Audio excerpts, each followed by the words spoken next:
ಪಿತನ ಸುತನ ಮತ್ತು ಪವಿತ್ರಾತ್ಮರ ನಾಮದಲ್ಲಿ ಆಮೆನ್. ಸ್ತುತಿಸು ಎನ್ಮನವೇ ಸ್ತುತಿಗಳ ಒಡೆಯನಿಗೆ, ದೇವ ಪ್ರತಿದಿನವೂ ಮಾಡಿದ ಉಪಕಾರ ಸ್ಮರಿಸಿ ಸ್ತುತಿಸು ಎನ್ಮನವೇ, ಸ್ತುತಿಸು ಎನ್ಮನವೇ.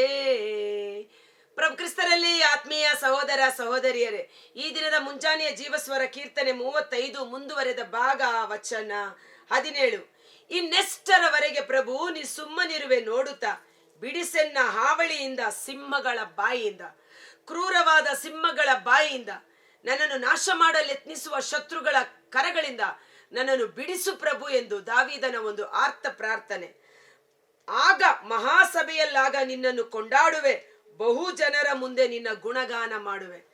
ತುಂಬಿದ ಸಭೆಯಲ್ಲಿ ನಿನ್ನ ನಾಮವನ್ನು ನಾನು ಮಹಿಮೆ ಪಡಿಸುವೆನು, ನಿನ್ನನ್ನು ಕೊಂಡಾಡುವೆನು, ನೀನು ಮಾಡಿದ ಅದ್ಭುತ ಕಾರ್ಯಗಳನ್ನು ಪ್ರಚುರಪಡಿಸುವೆನು ಎಂಬುದಾಗಿ.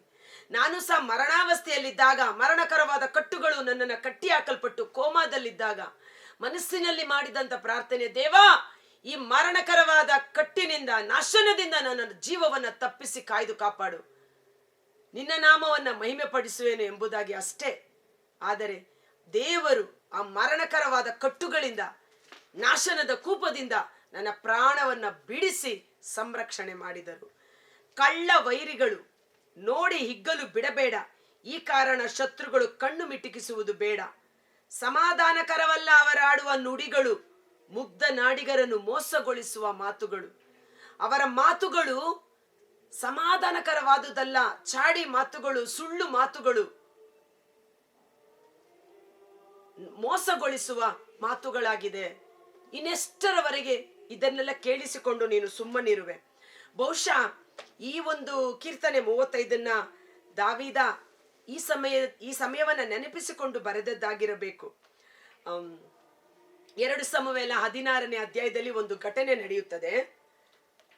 ಶಿಮ್ಮಿ ಎಂಬ ಒಬ್ಬ ವ್ಯಕ್ತಿ, ಏನಕ್ಕೂ ಪ್ರಯೋಜನ ಬಾರದೇ ಇರುವವನು, ಅಂದ್ರೆ ಅಷ್ಟರ ಮಟ್ಟಿಗಿರುವವನು. ಆತ ದಾವೀದನ ವಿರುದ್ಧ ಶಪಿಸುತ್ತಾ, ಮಣ್ಣು ತೂರುತ್ತಾ, ಬಾಯಿಗೆ ಬಂದಂಗೆ ಬೈತಾ ಇರ್ತಾರೆ. ಅದು ಘಟನೆಯನ್ನು ಓದೋಣ. 2 ಸಮುವೇಲ 16 ವಚನ 5. ಅರಸನಾದ ದಾವೀದನು ಬಹುರೀಮಿಗೆ ಬಂದಾಗ ಸೌಲನ ವಂಶದವನು ಗೇರನ ಮಗನು ಆದ ಶಿಮ್ಮಿ ಎಂಬುವನು ದಾವೀದನನ್ನು ಶಪಿಸುತ್ತಾ ಆ ಊರಿನಿಂದ ಹೊರಗೆ ಬಂದನು.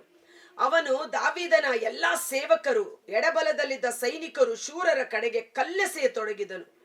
ಅಲ್ಲದೆ ಅವನು ದಾವೀದನನ್ನು ಶಪಿಸುತ್ತಾ, ನಡೆ ಕೊಲೆಗಾರನೇ, ನೀಚನೇ, ನಡೆ, ಸೌಲನ ರಾಜ್ಯವನ್ನು ಕಬಳಿಸಿಕೊಂಡು ಅವನ ಮನೆಯವರನ್ನು ಕೊಂದದ್ದಕ್ಕಾಗಿ ಸರ್ವೇಶ್ವರ ನಿನಗೆ ಮುಯ್ಯಿ ತೀರಿಸಿದ್ದಾರೆ.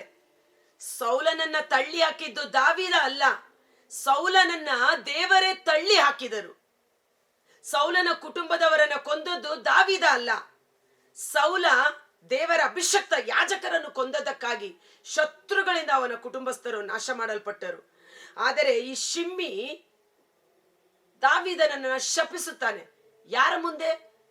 ದಾವೀದನೊಟ್ಟಿಗಿರುವ ಎಲ್ಲ ಸೈನಿಕರ ಮುಂದೆ, ಜನರೆಲ್ಲರ ಮುಂದೆ ಅವಮಾನಕರವಾಗಿ ಬೈಯುತ್ತಾನೆ. ಅವರು ರಾಜ್ಯವನ್ನು ನಿನ್ನ ಮಗ ಅಬ್ಷಾಲೋಮನಿಗೆ ಕೊಟ್ಟು ಬಿಟ್ಟರು. ಕೊಲೆಗಾರನೇ, ಇಗೋ ನಿನಗೆ ಈಗ ತಕ್ಕ ಆಪತ್ತು ಬಂದಿದೆ ಎಂದನು. ಆಗ ಜರೂಯಳ ಮಗ ಅಭಿಷೈ ಅರಸನಿಗೆ, ಈ ಸತ್ತ ನಾಯಿ ಅರಸನಾದ ನನ್ನ ಒಡೆಯರನ್ನು ಶಪಿಸುವುದೇನು? ಅಪ್ಪಣೆಯಾಗಲಿ, ನಾನು ಅವನಿರುವಲ್ಲಿಗೆ ಹೋಗಿ ಅವನ ತಲೆ ಹಾರಿಸಿಕೊಂಡು ಬರುತ್ತೇನೆ ಎಂದನು. ದಾವೀದನ ಜೊತೆಗಿದ್ದ ಸೈನಿಕ ಹೇಳ್ತಾನೆ, ಅಭಿಷೈ ಸೇನಾಪತಿ ಹೇಳ್ತಾನೆ, ಎಷ್ಟು ಅಹಂಕಾರ, ಸತ್ತ ನಾಯಿ ಅವನು, ಒಂದು ಕ್ಷಣದಲ್ಲಿ ಅವನ ತಲೆಯನ್ನು ಕತ್ತರಿಸಿ ತರುತ್ತೇನೆ, ನಿಮ್ಮನ್ನ ಹೇಗೆ ಮಾತನಾಡುತ್ತಾನೆ ನೋಡಿ ಎಂದು. ಆದರೆ ಆ ಸಮಯದಲ್ಲಿ ದಾವೀದನ ರಿಪ್ಲೈ, ದಾವೀದನು ನಡೆದುಕೊಂಡ ವಿಧಾನ ಅದ್ಭುತಕರವಾದದ್ದು. ನನ್ನ ಜೀವಿತದಲ್ಲಿ ಸಹ ನನಗೆ ಎಷ್ಟೇ ಶತ್ರುಗಳು ಕಾಟ ಬಂದರೂ ನಾನು ಪ್ರತಿಕ್ರಿಯೆ ತೋರಿಸೋದಿಲ್ಲ.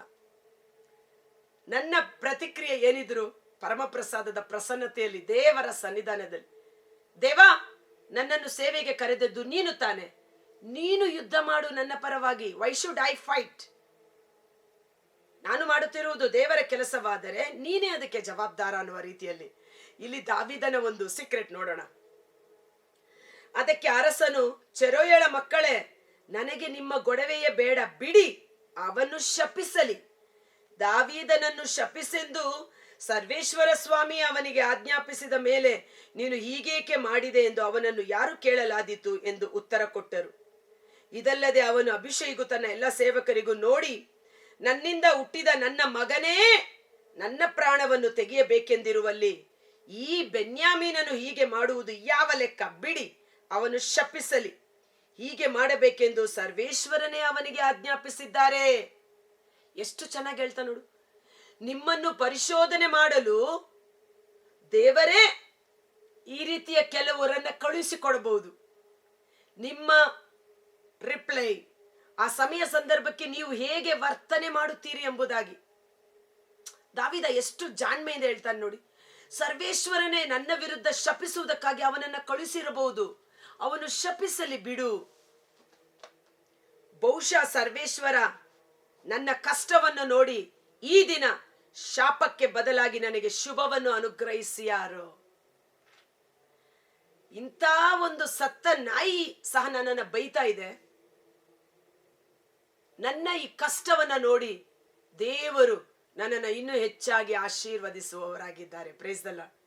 ನಿಮ್ಮ ಕಷ್ಟದಲ್ಲಿ, ನಿಮ್ಮ ನೋವಿನಲ್ಲಿ ತಾಳ್ಮೆಯಿಂದಿರಿ, ಸಹನೆಯಿಂದಿರಿ. ಆತರ ಪಡಬೇಡಿ, ಕೋಪ ಮಾಡ್ಕೋಬೇಡಿ. ಯಾರಿಗೆ ಗೊತ್ತು, ನಿಮ್ಮನ್ನ ಪರಿಶೋಧಿಸುವುದಕ್ಕಾಗಿ, ನಮ್ಮನ್ನ ಪರಿಶೋಧಿಸುವುದಕ್ಕಾಗಿ ದೇವರೇ ನಮಗೆ ವಿರುದ್ಧ ಕೆಲವರನ್ನ ಕಳುಹಿಸಿರಬಹುದು. ನಮ್ಮ ವರ್ತನೆ ಹೇಗಿರುತ್ತದೆ ಎಂಬುದಾಗಿ. ಅದಕ್ಕೆ ಜ್ಞಾನೋಕ್ತಿಗಳ ಗ್ರಂಥದಲ್ಲಿ ಒಂದು ಘಟನೆ, ಒಂದು ವಚನ ಇದೆ, ನೆನಪಾಗ್ತಾ ಇಲ್ಲ. ನಿನ್ನ ಶತ್ರು ಬಿದ್ದಾಗ ಅವನನ್ನ ನೋಡಿ ಸಂತೋಷ ಪಡಬೇಡ. ಯಾರಿಗೆ ಗೊತ್ತು, ನಿನ್ನ ಸಂತೋಷವನ್ನ ನೋಡಿ ದೇವರು ಅವನ ಮೇಲಿರೋ ಕೋಪವನ್ನು ನಿನ್ನ ಮೇಲೆ ತಿರುಗಿಸಿ ಬಿಟ್ಟಿಯಾರು ಅಂತ. ಜ್ಞಾನೋಕ್ತಿಗಳಲ್ಲಿ ತುಂಬಾ ಚೆನ್ನಾಗಿದೆ ಅದು. ಆದ ಕಾರಣ ಎಲ್ಲ ಸಮಯ ಸಂದರ್ಭದಲ್ಲಿ ದೇವರನ್ನ ನಾವು ಆಶ್ರಯಿಸಿಕೊಳ್ಳೋಣ. ದಾವೀದನು ಅವನ ಜನರು ದಾರಿ ಹಿಡಿದು ಹೋಗುವಾಗ ಶಿಮ್ಮಿಯು ಶಪಿಸುತ್ತಾ ಕಲ್ಲು ಮಣ್ಣು ತೂರುತ್ತಾ ಗುಡ್ಡದ ಓರೆಯಲ್ಲಿ ಸಮಾನಾಂತರದಲ್ಲೇ ನಡೆಯುತ್ತಿದ್ದನು. ಆದರೆ ದಾವೀದ ಅವನನ್ನ ಕ್ಯಾರೆ ಮಾಡಿಲ್ಲ. ಓಕೆ, ಕೀರ್ತನೆ 35 ಎಷ್ಟರಲ್ಲಿದ್ವಿ? ಎನ್ನ ಪರಿಸ್ಥಿತಿಯನ್ನು ಕಂಡು ಅವರು ಬಾಯಿ ಕಿಸಿದು ನುಡಿದರು, ಆಹಾ, ಕಣ್ಣಾರೆ ಕಂಡೆವಲ್ಲ ಎಂದು. ನೀನೇ ನೋಡಿರುವೆ ಪ್ರಭು, ಇಷ್ಟು ಸುಮ್ಮನಿರಬೇಡ. ನನ್ನೊಡೆಯ, ನನಗಿನ್ನಾದರೂ ದೂರವಾಗಿರಬೇಡ. ನನ್ನ ನ್ಯಾಯವನ್ನು ನಿರ್ಣಯಿಸು ದೇವ, ಎಚ್ಚೆತ್ತು ನನ್ನ ವಾದವನ್ನ ತೀರ್ಮಾನಿಸು ಎಂಬುದಾಗಿ. ತಮ್ಮಾಸೆ ಕೈಗೂಡಿತೆಂದು ಅವರಿಗಿರಬಾರದು ಅವಕಾಶ.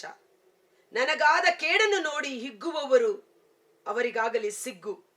ನನಗೆ ನ್ಯಾಯ ಬಯಸುವವರು ನಲಿದು ಮಾಡಲಿ ಜಯಕಾರ. ದಾಸನ ಹಿತೈಷಿ ಪ್ರಭುವಿಗೆ ಜೈ ಎಂಬ ನಿರಂತರ ಪ್ರಚಾರ. ದಾಸನ ಹಿತೈಷಿ ಅಂದರೇನು? ತನ್ನ ದಾಸರ, ತನ್ನ ಸೇವಕರ, ತನ್ನ ಅಭಿಷಕ್ತರ ಹಿತವನ್ನೇ ಕೋರುವ ಪ್ರಭುವಿಗೆ ಜೈ. ಅದಕ್ಕೆ ಸಂತ ಪೌಲ ಹೇಳಿದ್ದು ರೋಮ 8:28 ದೇವರ ಸಂಕಲ್ಪದ ಮೇರೆ ಕರೆ ಹೊಂದಿದ್ದಿರುವ ನಿಮಗೂ ದೇವರನ್ನ ಪ್ರೀತಿಸುವವರಿಗೂ ಸಕಲವು ಹಿತಕರವಾಗಿ ಪರಿಣಮಿಸುವುದು. ದಾವೀದ ಹೇಳ್ತಾನಲ್ವಾ, ನನ್ನ ಕಷ್ಟವನ್ನ ನೋಡಿ ದೇವರು ಈ ಶಾಪವನ್ನ ತೆಗೆದು ಇನ್ನೂ ಹೆಚ್ಚಾಗಿ ನನ್ನನ್ನು ಆಶೀರ್ವದಿಸುವರು. ಈ ಚೆನ್ನಾಗಿದೆ ವಾಕ್ಯ.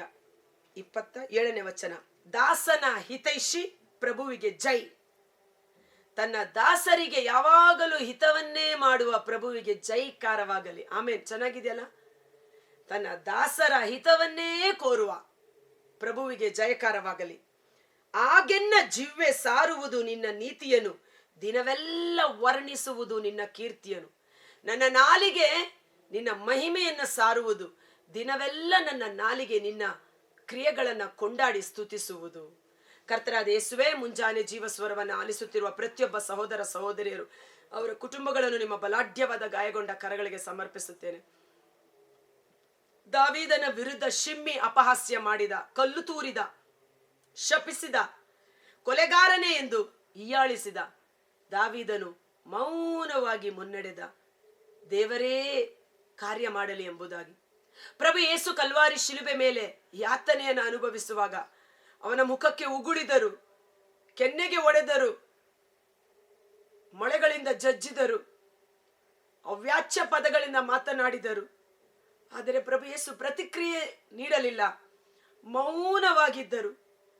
ತಮ್ಮನ್ನೇ ತಮ್ಮ ಸಂಕಷ್ಟಗಳನ್ನು ತಂದೆ ದೇವರ ಕೈಗೆ ಒಪ್ಪಿಸಿಕೊಟ್ಟರು.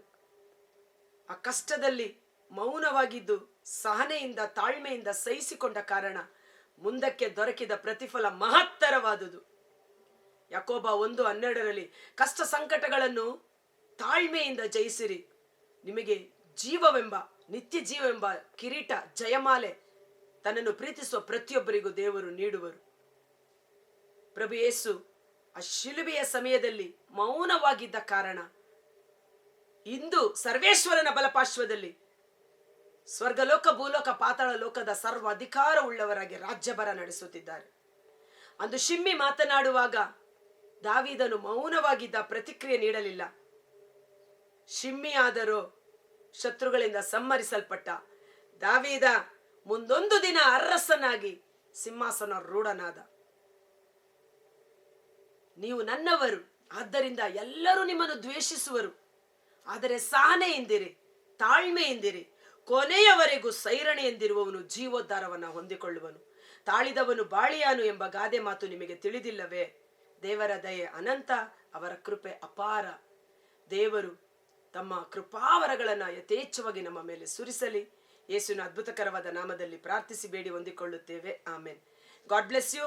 ದೇವರು ನಿಮ್ಮನ್ನು ಹೆಚ್ಚಾಗಿ ಆಶೀರ್ವದಿಸಲಿ.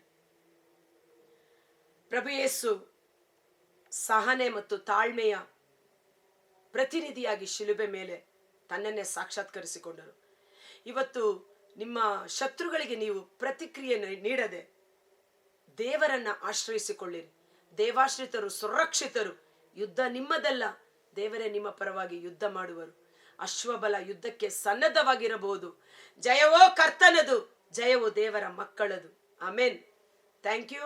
ಈ ವಿಡಿಯೋ ಲಿಂಕನ್ನು ತಪ್ಪದೆ ಪರರಿಗೂ ಶೇರ್ ಮಾಡಿ, ಅದರಿಂದ ಬರುವ ಆಶೀರ್ವಾದವನ್ನು ಹೊಂದಿಕೊಳ್ಳಿ.